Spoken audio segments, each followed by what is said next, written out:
Kanhaiya Kumar lucky हैं कि पिछले 2 असफलताओं के बाद भी बिहार जैसे राज्यों में उन्हें कांग्रेस का चेहरा बनने का मौका मिला है। खुद राहुल गांधी उनकी यात्रा को प्रमोट करने पहुंचे, वरना दिल्ली में कांग्रेस यात्रा लेकर घूमती रही, पर राहुल को वहां जाने की फुर्सत नहीं मिली। राहुल गांधी और कन्हैया कुमार बेगूसराय में पलायन रोको नौकरी दो यात्रा में एनडीए सरकार पर जमकर हमला बोला। राहुल गांधी की सक्रियता से साफ झलक रही है कि कांग्रेस बिहार चुनाव को लेकर काफ़ी गंभीर है। अभी विधानसभा चुनाव में करीब 6 माह का समय है, पर राज्य में पिछले 4 महीनों के भीतर राहुल गांधी 3 बार बिहार पहुंच चुके हैं। राहुल गांधी और कन्हैया कुमार की जुगलबंदी के चलते 4 अप्रैल को बेगूसराय में पलायन रोको नौकरी दो पैदल यात्रा में कांग्रेस समर्थकों में जबरदस्त उत्साह नजर आया। राहुल गांधी बेगूसराय से पटना भी गए, जहां संविधान सुरक्षा सम्मेलन में भी शामिल हुए। जेपी गंगा पथ से आ रहे थे, वो बन गया है, लेकिन माल सलामी की हालत और पटना सिटी में ट्रैफिक की हालत, गुलजारबाग में ट्रैफिक की हालत बिल्कुल वैसी ही है जैसा दशकों पहले हुआ करता था। इस वजह से देरी हुई, इसके लिए क्षमा प्रार्थी है। सीधे मुद्दे पे आपसे 2 बात कहनी है। एक तो आज हमारी यात्रा का 26वां दिन है। कल यात्रा करते हुए, पदयात्रा करते हुए हम लोग जो है बिहार के मुखिया आदरणीय मुख्यमंत्री जी से यात्रा की शक्ल में जाएंगे और उनसे मिलने का प्रयास करेंगे। और मिलने की कोशिश इसलिए करेंगे क्योंकि आप जो देख रहे हैं कि पटना में आज बीपीएससी की प्रतियोगी परीक्षा की तैयारी करने वाली एक स्टूडेंट हैं और फुटकर जो दुकानदार हैं उनके प्रतिनिधि हमारे बीच मौजूद हैं। वैसे ही हर जिले में यात्रा ने अपनी प्रेस वार्ता की और उस जिले की जो स्थानीय समस्या है, अलग अलग जगह पे अलग अलग मुद्दों को लोगों ने उठाया। मखान जहाँ पे होता है वहाँ के किसानों ने मखान से जुड़ी हुई समस्याओं को उठाया। जहाँ गन्ना होता है, चीनी मिल है, चीनी मिल के मजदूरों ने अपनी बात रखी। ऑटो चालक संघ के जो है ड्राइवरों ने अपनी बात रखी। विद्यार्थियों ने, नौजवानों ने, महिलाओं ने, किसानों ने, सब लोगों ने अपनी बात रखी है। इस आधार पर हम लोग एक मांग पत्र तैयार करके यात्रा की तरफ से माननीय मुख्यमंत्री जी को मिल करके ये देने का कोशिश करेंगे। हालांकि उम्मीद बहुत कम है कि मुख्यमंत्री जी मिलेंगे, मांग पत्र लेंगे, लेकिन लोकतंत्र में संविधान हमको ये अधिकार देता है कि जो जनता की आवाज़ है वो सरकार तक पहुंचाई जाए, सत्य और अहिंसा के रास्ते पे चलते हुए, और सरकार जो है उन आवाज़ों को सुने और उस पर जो है कोई कार्रवाई, कोई एक्शन जो है सरकार के द्वारा किया जाए। ऐसी मान्यता है, ऐसा प्रेसिडेंस है, लेकिन होने की उम्मीद बहुत कम है। हम कोशिश करेंगे। दूसरा जो एक बहुत इम्पोर्टेंट बात है आप सबसे कहना चाहते हैं, कई बार हमारे भी कई साथी कहते हैं, हम लोग से भी मुंह से निकल जाता है, ये यात्रा मूल रूप से बिहार के नौजवानों और विद्यार्थियों की यात्रा है। इसको भितिहरवा से 16 मार्च को जब शुरू किया गया तो यह विद्यार्थियों और नौजवानों की यात्रा थी। धीरे धीरे बिहार के आम लोगों की भावना इस यात्रा से जुड़ती चली गई और जिधर से यात्रा गुजरी है, अभी हम विभिन्न जिलों से होते हुए पटना आए हैं, तो हमको लगता है कि यह यात्रा एक सत्याग्रह, एक संघर्ष का रूप ले चुकी है। इसका कोई समापन करने की आवश्यकता नहीं है। जब लोगों की आवाज़ आप लोगों के माध्यम से सरकार तक नहीं पहुंच रही है, तो इस पद्धति को, इस प्रक्रिया को और ज़्यादा गतिमान करने की ज़रूरत है और इसको आगे बढ़ाने की ज़रूरत है। तो ऐसा मत समझिएगा कि कल यात्रा का समापन है, यह संघर्ष की शुरुआत है।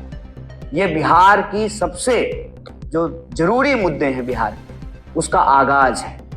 चुनाव होंगे, राजनीति होती रहेगी, कोई ना कोई चुने जाएंगे, कोई जीतेगा, कोई हारेगा, सरकारें बनती बिगड़ती रहेंगी।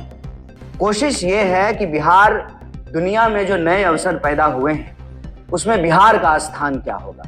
नई तकनीक आई है, मोटर बन रहा है, ड्रोन बन रहा है, इलेक्ट्रॉनिक रेवोल्यूशन हो गया है, एआई आ गया है, और हमको लगता है कि इस एआई के दौर में ईआई की बहुत ज़रूरत है। इमोशनल इंटेलिजेंस होना बहुत ज़रूरत है, इक्विटेबल इंटेलिजेंस होना बहुत ज़रूरी है। क्योंकि जब हम बिहार में घूम रहे हैं, कई साथी आक्रोश में थे। जरूरी नहीं है कि प्रेस कॉन्फ्रेंस में देरी की वजह से आपको गुस्सा आ रहा हो। बिहार में जिंदगी जीना इतना चुनौतीपूर्ण है, इतनी जद्दोजहद है कि स्वाभाविक रूप से हम लोग उद्वेलित रहते हैं, गुस्से में रहते हैं। जबकि ये ज्ञान की भूमि है, चाहे आप बुद्धिज्म की बात करें, जैन धर्म की बात करें, सिखिज्म की बात करें, हिंदू धर्म की बात करें, बार बार कहा गया कि लोभ, मोह, काम, क्रोध ये मनुष्य के जो है दुश्मन है। लेकिन बिहार में जिंदगी जीना इतना कठिन है कि सड़क पे चलता हुआ हर इंसान गुस्से में दिखाई देता है, निराश है, क्योंकि उसको लगता है कि उसकी बात कोई सुन नहीं रहा है। इसीलिए हर चीज को वो देखता जरूर है। इस यात्रा से भी जब हम लोग अलग अलग जिले से गुजर रहे थे, लोग अपने घरों के बाहर खड़े होकर के यात्रा को देख रहे थे।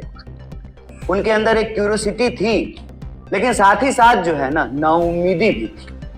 और ये सच मैं आज आपके सामने रखना चाहता हूं। लड़ते लड़ते लोग थक जाते हैं और हालत इतना दर्दनाक है कि अभी पटना की एक घटना है, आप सोचिएगा कितनी भावुक बात है।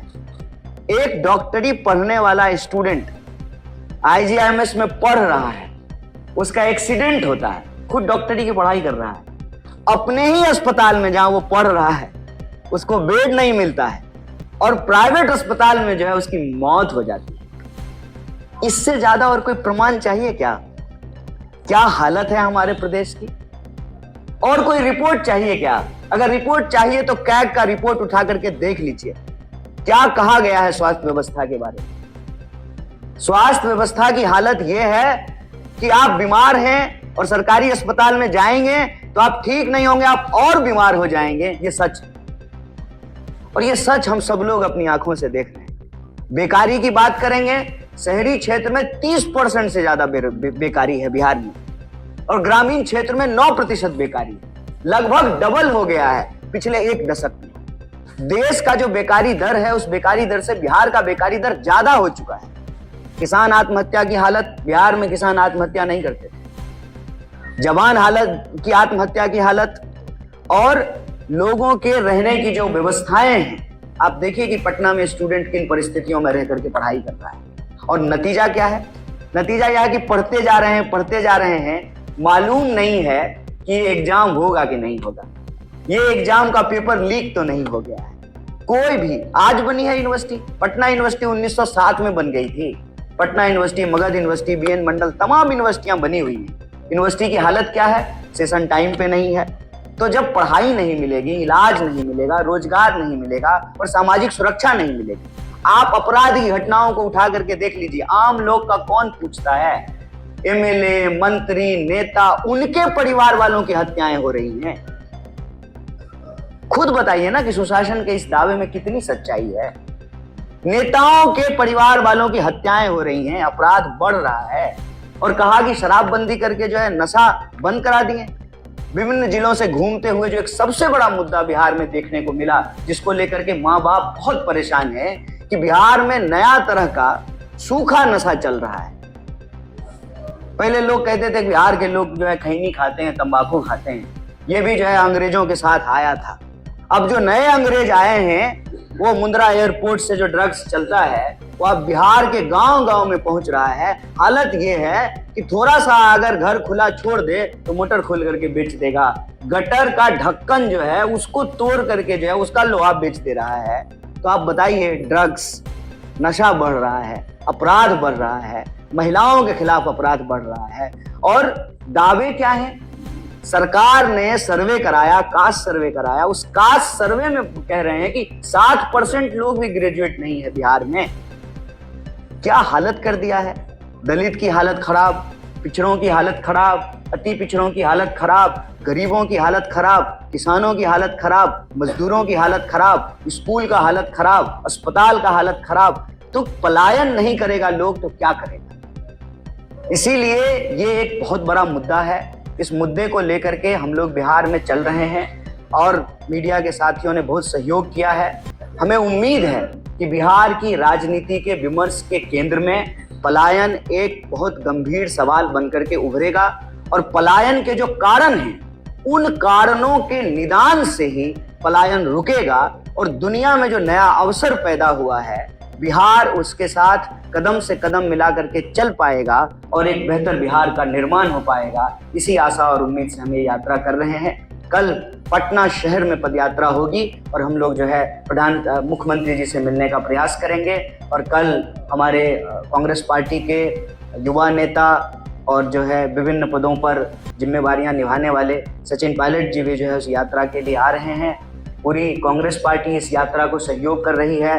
कांग्रेस पार्टी का स्टूडेंट विंग, यूथ विंग इस यात्रा को सहयोग कर रहा है। लेकिन ये यात्रा बिहार के आम लोगों की यात्रा है, ये बिहार को बदलने की यात्रा है। बहुत बहुत शुक्रिया, बहुत बहुत धन्यवाद।